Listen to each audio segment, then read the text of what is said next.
and welcome to The Issues. My name is Harry Boota. I am at the studios of 58 Digital. 58 Digital is available on YouTube, online at www.58digital.co.uk, and of course on Facebook as well. So you can follow us on all kinds of social media. Today I have a Member of Parliament in our Westminster studio. Antony Higginbotham will be joining us and we will be tackling the issues. The issues that affect you and us nationally, internationally. The domestic issues that we will discuss about are the COVID that is now currently affecting us throughout the nation, and of course internationally as well.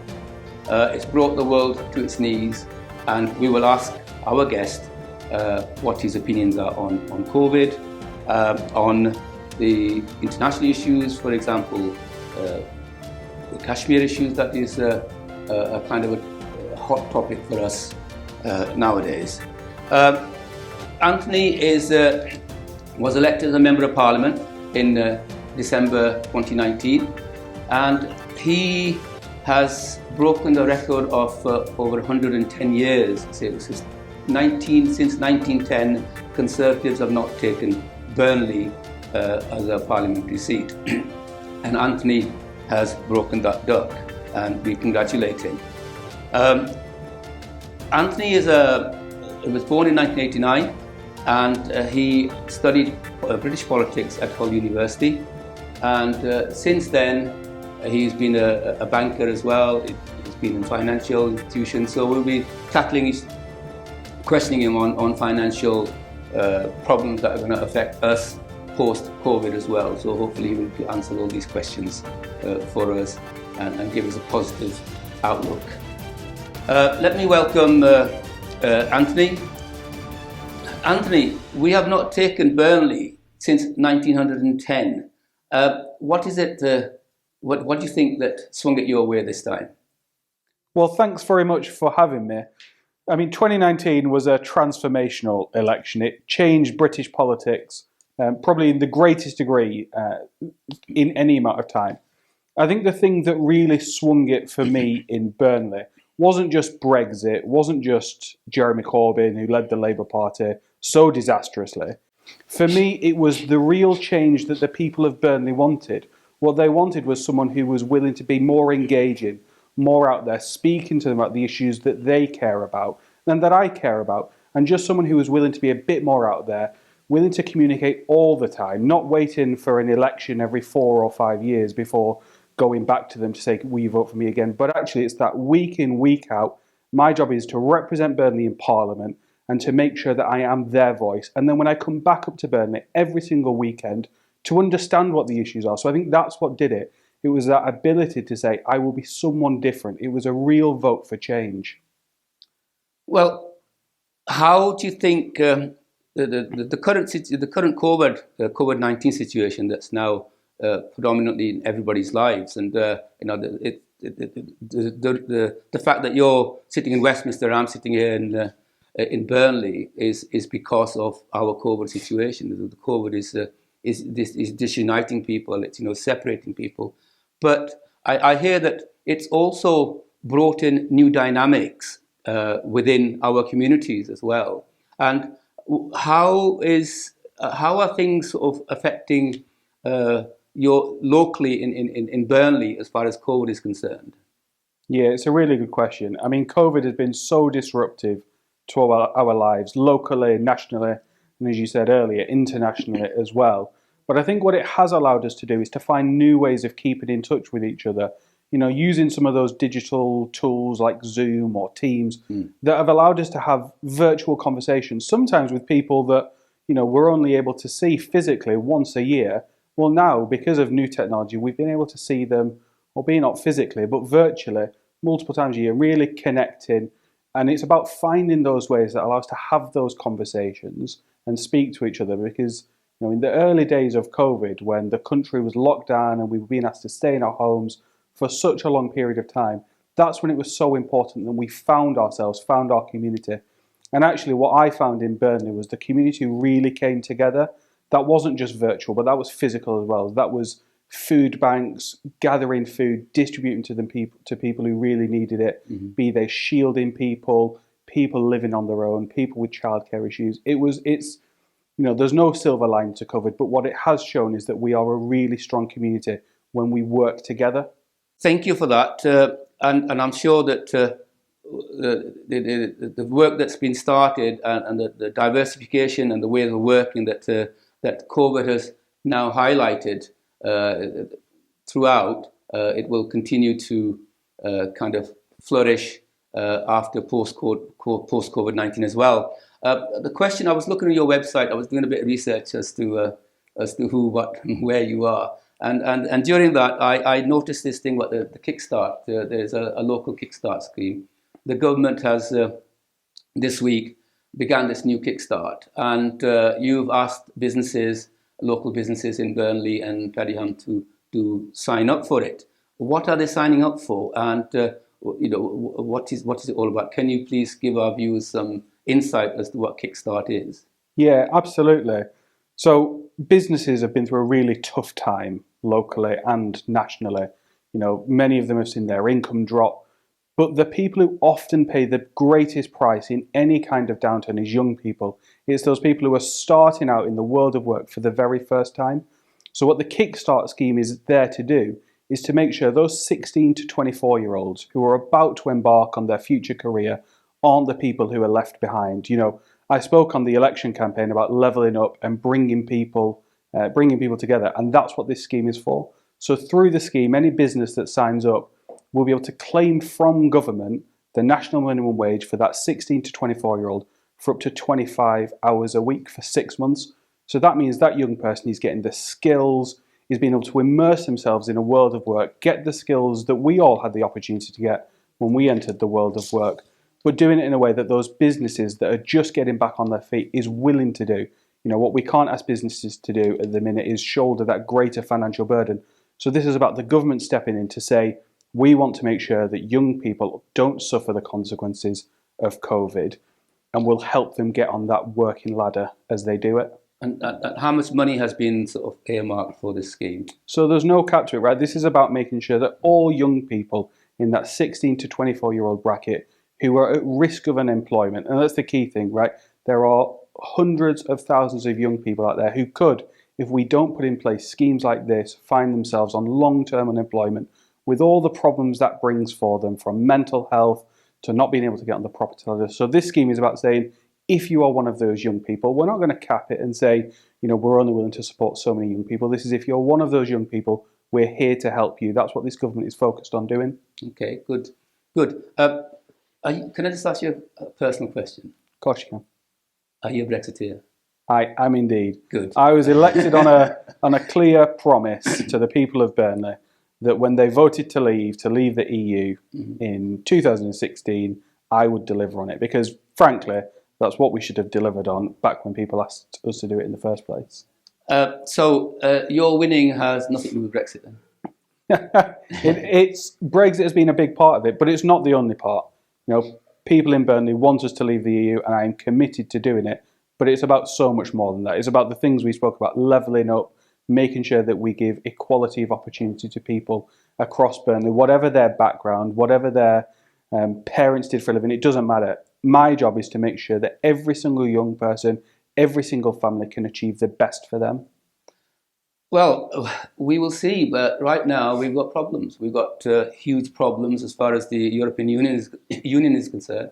I remember I'm retired from the armed forces, did the Royal Navy, and in 1977 we used to do fish patrols. We had these cod wars going on in those days, and my ship, HMS Plymouth, I remember going around the North Sea and the Channel trying to defend our waters from the French trawlers coming in to fish in our waters. And one of our major sticking blocks right now is the fact that Barnier keeps pushing for, the French even, keep pushing to fish in our waters, to get our cod. Now, they get 80% of the quotas 80 to 90% of the quota of cod is taken by the French and European fishermen, and that leaves 10% for our fishermen in the UK from our own waters. That cannot be fair. And after 31st of December, when we leave the European Union, what are the chances that we will be having cod wars and fish wars with the French and the likes from Europe as well? Well, let's be honest about it. The common fisheries policy that allows European fishermen to fish in our waters has been disastrous for our coastal communities and our fishermen. You know, it's undone all of those historic communities that built up around fishing in our waters and selling fish in those communities and across the country. They've been decimated. And I think the quicker the European Union realises that on the 1st of January 2021 we'll be an independent coastal state. And what we're asking for isn't anything transformational. It's not something that's unheard of in the world. What we're saying is from that day, the UK will have control over who fishes in its waters. Now, that's a really easy argument to make, but the EU's position is a really difficult argument to make, which is, yeah, we get that, but we still want access. And we've said, well, you know, we think access should be negotiated. It should be based on sustainable fishing, but also we want to do it within the context of a friendly free trade agreement between us and them.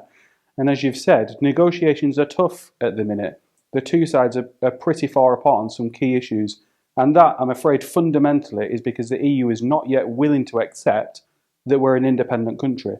They still want to behave as though we're either in the European Union or treat us like a country that wants to be in the European Union. And actually what we've said, quite reasonably, is we're not in the European Union. We want to trade with the EU, but we also want to trade with the rest of the world. There's a big world out there of not just established economies like Australia and Canada and the USA, but emerging economies as well. And we should have the ability to go and strike free trade deals that work for people here, but that also work for those other countries around the world.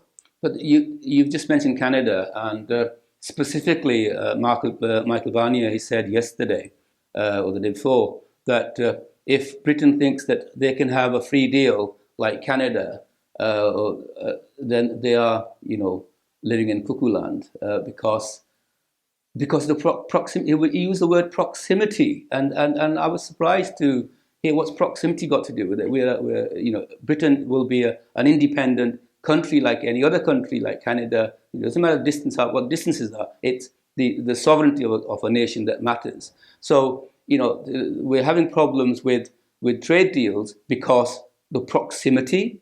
Could you explain that? How do you square that the proximity bit? Well, I wish I could explain it. You've hit the nail on the head. It's just a ridiculous argument. The EU has trade deals with South Korea. If it's managed to do a trade deal with South Korea, which is all those miles away, it's also got trade agreements with Turkey, which is on its border. So we're not asking for anything that is unworkable. What we've done in trying to come to an agreement is look at all the other trade deals that they've got and go, here's something that we've put forward that is based on all of that. And it was important that we did that because, the EU was very clear, and it's right that we respect their red lines, that we can't, have the best of membership without being a member. So we looked at all their free trade deals and go, here's what we're proposing, and it's entirely based on the deals you've done elsewhere. The proximity issue it's just a non-issue. It's a smokescreen for what they actually want, which is to try and keep us tied to their rules and regulations. And the British people made very clear that that's not something we're interested in. And what are the chances of us getting a deal in European before 31st of December? Look, I hope I hope we do manage to get a deal. But the ball is in the EU's court on this. But what's your gut feeling? My gut feeling is there's probably a 50-50 chance. If the EU shows itself willing to compromise over the next 6 to 8 weeks, then there's a deal to be done. But if they continue with this approach, then there's probably not. But the one thing I would say is, as we saw with getting the withdrawal agreement, these things always go down to the line. They always go down to the last minute. That just seems to be the way the EU likes to negotiate. So it might be a case of watching, getting a little bit further along than most people are comfortable with. But we've got the best possible negotiating team. We're negotiating just as hard and just as firmly as the EU side are. So a deal's there to be done. But if we continue with the intransigence on the EU side, then it's probably 50-50 at best. Thank you. I want to just go back to COVID briefly. How do you think that COVID has changed the political landscape? Well, it's clearly been a difficult time. I think the government that we've got has, at every step of the way tried to make sure we're supporting everyone, be that individual families from things like payment holidays on mortgages to the job retention scheme to make sure people stay in the jobs that they've got. But then we've also supported businesses as well, grants for all those small businesses that are the lifeblood of our high streets and our town centres, business rates relief, all those things together show that we've done probably more than any other country in the world. It doesn't matter whether you're self-employed, in a full-time job, a part-time job, on a variable hours contract, we've made sure that there is support there. So I think the government has done an enormous amount, more than anyone thought was possible. But all of that is to make sure that as we start to recover, we have a strong economy that can start to get moving again. I think personally, when I was thinking from the Chancellor's perspective, the Chancellor has kind of opened up the country's purses, given money like it was no tomorrow. How are we going to sort of pay for it in the future? So I think because this is a global crisis, the global markets that fund a lot of this borrowing have been quite receptive. We've seen unprecedented demand for UK debt, which shows the strength of the UK economy. But you're right, the strength of that economy and the reason investors look at the UK as a safe place to lend money to is because we have that strong track record over the last 10 years. With all due respect, Anthony, lending money means you have to pay that back at some stage, okay? So, want to borrow some money? I'll lend you some, okay? Because I'm not going to charge you a fantastic interest at the end of the day, and you, as a government, has to pay it. You can't renege on it, otherwise your ratings will go down. So, who is going to pay for these billions and billions? We've got over £2 trillion national debt right now. How are we going to square that with our future generations, with our children, with our grandchildren? Are we sort of spending our way now, right, without a second thought as to how it will be serviced in the future? No. Do you think the taxes will go up? Conservatives are a party that does not like to put taxes up. Is conservatism going to go back on its ethos, and its ethical values? Is it going to go back on it and going to start putting taxes up? Because something has to happen. You have to put taxes up, otherwise you cannot put back. The money that we borrowed cannot be repaid. Yeah. So will government put the taxes up? Look, you're absolutely right. The reason we've been able to access those debt markets is because investors know that when it comes to paying back money, we are a safe pair of hands. And so that's why we've had this unprecedented amount of financial support so far. But now as we move forward into recovery, we've got to start looking at how we get the public finances back on a sustainable footing. That's what the Chancellor is focused on doing. I can't anticipate what he's going to decide, but as a party, you're right, we are a low tax party because that's how you generate jobs, generate a strong economy. But unprecedented levels of support have been provided. So, there's probably going to be a little bit of both. We're going to have to look at which bits of the economy can shoulder a bit more of the burden, but also which bits of the economy are going to be those drivers of the future. Taking some bets on some of the big industries that might propel us into the 22nd century, right? So if the 22nd century is full of hydrogen power, then let's take that bet because that's going to be the thing that sustains the public sector. It's going to be the thing that pays taxes in the future. So actually that's the Chancellor's job now. It's to find the things that will drive the economy forward so that investors know that as our economy grows, we'll pay back some of that debt.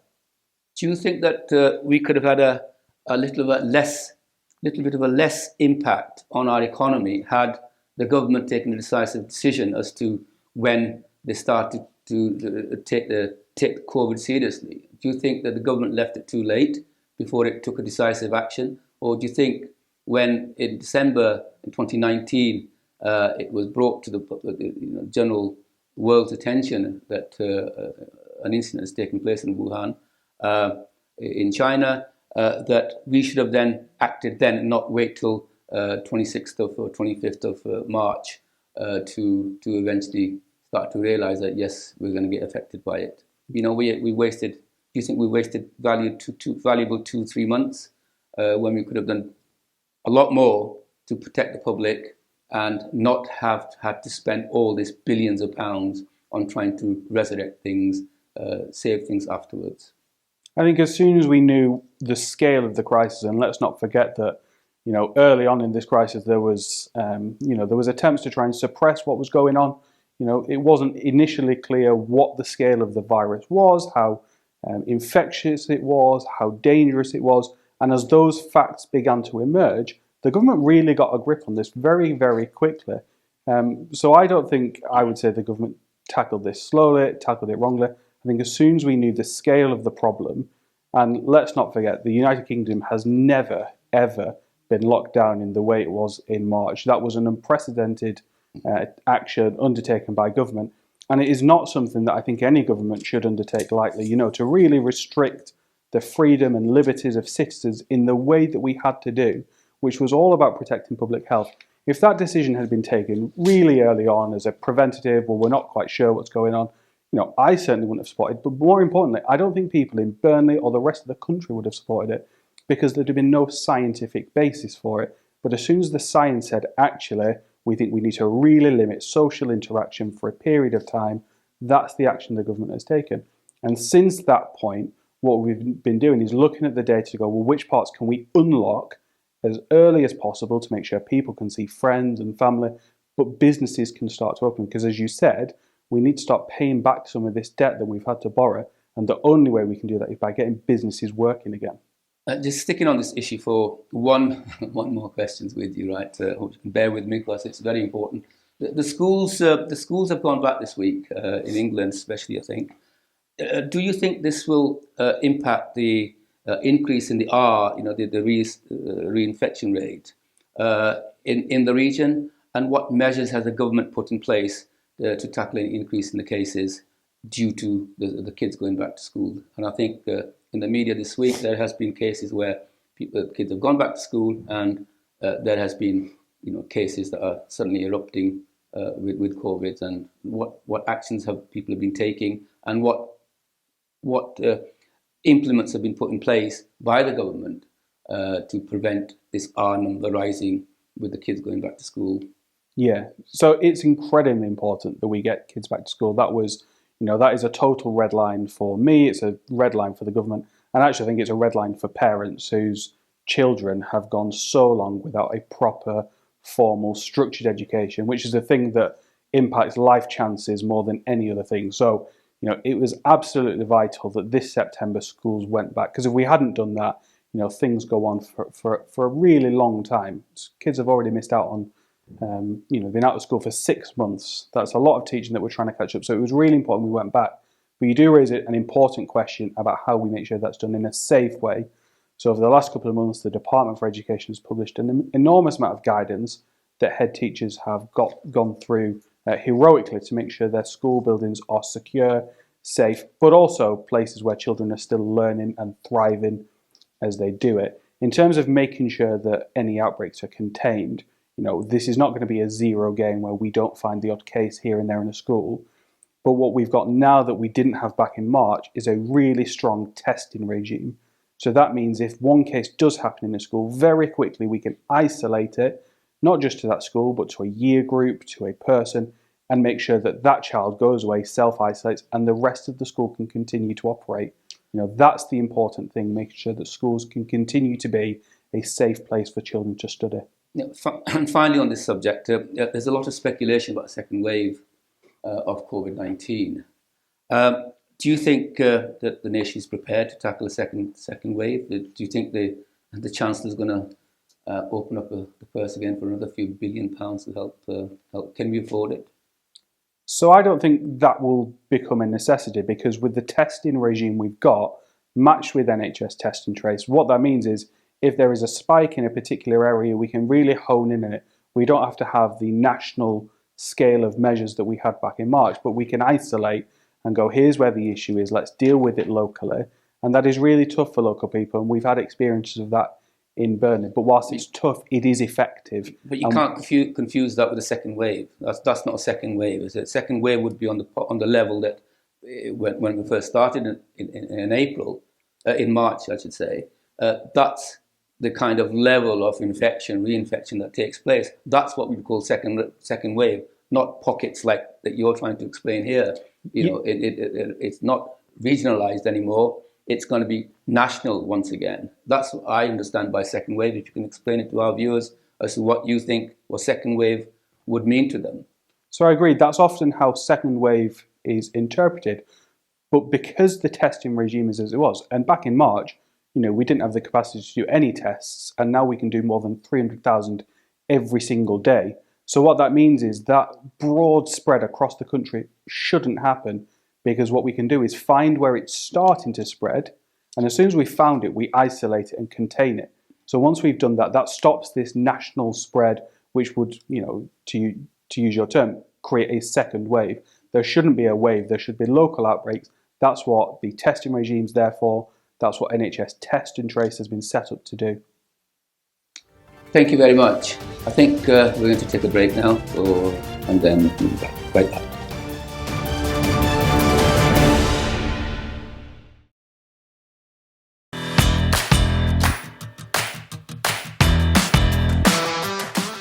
Welcome to the Marcus Zara Show, a brand new chat show. Yes, we have so much entertainment for you guys, live music and exclusive interviews with all of your favourite people.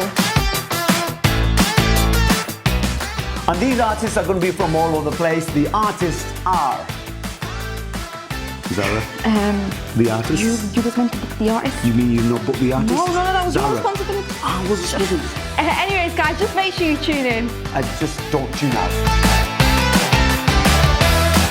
Zara. Marcus, this was your responsibility. You were supposed to book them. Why did you book them? Do you know, I'm so fed up with working with you. What is that supposed to...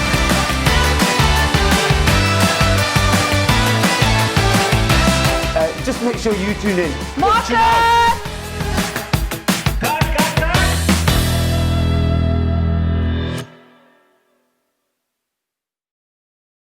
Our world is full of issues. There could be political issues, community issues, national or international issues. I will be discussing these issues that affect you in every aspect of your lives with prominent personalities each week. Join me, Harry Boota, on the issues. Kashmir से United Nations तक, जुल्म से इंसाफ तक, immigrant से overseas Pakistanis तक, domestic violence से international disputes तक, मैं बनूंगी आपकी आवाज। Straight talk with Shatia Anjum.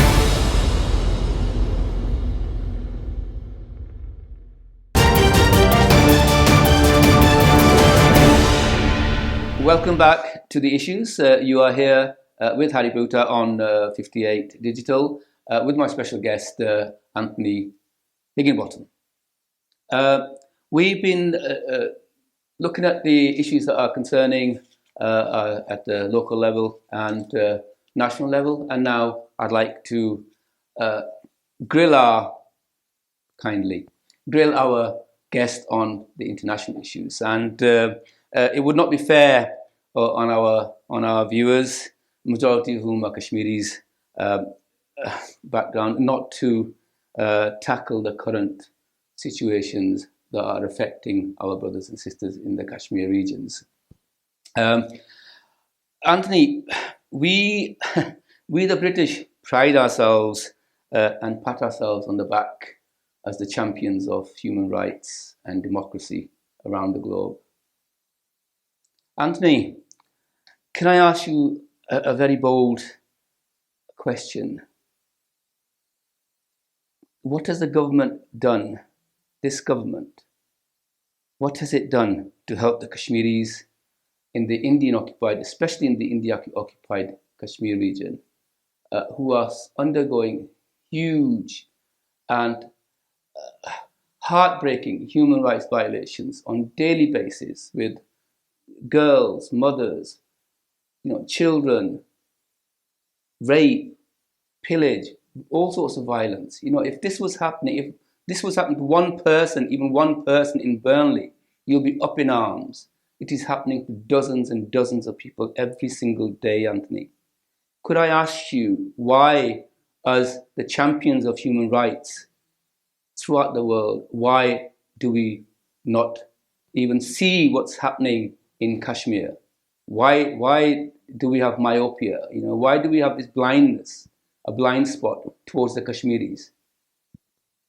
So I don't think we do have a blind spot to the Kashmiris. In fact, it is one of the international issues that certainly dominates the parliamentary agenda that I see. And, often people focus on what's going on in the House of Commons chamber, but actually some of the really important work that Parliament does is in committees and the groups of MPs and what we do behind the scenes. So I'm a member of the All-Party Parliamentary Group on Kashmir, and that's a really important way for Parliament to get an update from all the different stakeholders. So, we actually hear on the ground what's going on, because that helps to engage us as MPs, but it also means that when we go and speak to government, we have some knowledge of what's going on the ground.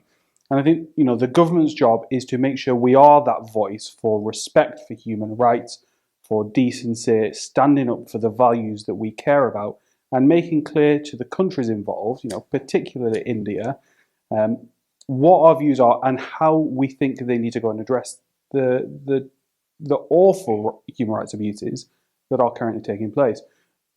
From March, we went into what we've termed a national lockdown, and we found that incredibly difficult for the couple of months that we've had to live with it for. I think if the world could see what the Kashmiris are having to go through, that's not a lockdown of 2 or 3 months. This is a prolonged period. So actually, shining light on it, and I think programs like this are so important, being able to be that community voice, because the more we can talk about it, not just in Parliament, but across the country, the more the pressure builds. And I think, the one thing that all countries around the world want is a positive public perception. And with the British government very clearly saying that what is happening in Kashmir is unacceptable, the more countries that come out and do that, the greater that pressure is that, might just be the thing that brings them back into the international community to do the right thing. Because it's clear that what is happening at the minute is not the right thing. But doing the right thing, the Conservative government has been in power for a decade. And in that decade, has a single iota has been delivered for the Kashmiris by the British government. There was a debate, a 3-hour debate, in 2017, in January 2017, a 3-hour debate in the House of Commons. First time there was a debate on Kashmir for 3 hours in the House of Commons. Paul Nuttall, MP from Bury, was who put the motion forward, and the motion was carried unanimously within the chamber. Now, do the motions get buried, or I'm glad that you are on the APPG for Kashmir, because that gives me hope, right? And I'd be on your back like anything, because as part of my other cap of Jammu Kashmir self-determination movement, we are the people that really put pressure on you guys to do something about Kashmir, and I will be, after this program, on your back about it as well. But the motion was carried unanimously. What happens to the motions that are carried? Can you pick them out of the Hansard and say, right, this is what was agreed, let's do something about it? Would you do that? Can you champion that for us? So what should happen is Parliament should consistently be raising the points it cares about. And we were there was a scheduled debate on Kashmir supposed to happen early this year, and for COVID reasons, Parliament had to go virtual, and debates like that weren't able to happen. But there is a clear will in Parliament for us to continue to raise these issues, so that the government understands that the strength of feeling we have, not just locally in our communities, but actually as a group of MPs, as a group of legislators, for serious action to be taken, and for our embassy in India to actually continue to make the case to the Indian government. Finally, can I invite you to come and visit Kashmir?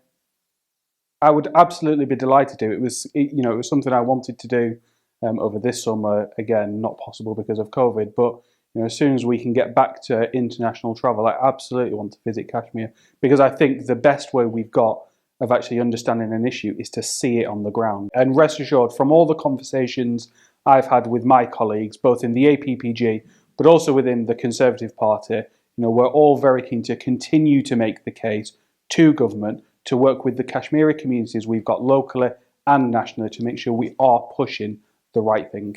I would like to thank our very special guest, Antony Higginbotham, the Member of Parliament for Burnley, for joining us today at very short notice. Thank you. This was our first programme of The Issue, and just like the issues that never seem to go away, neither will we. We will see you next week, inshallah.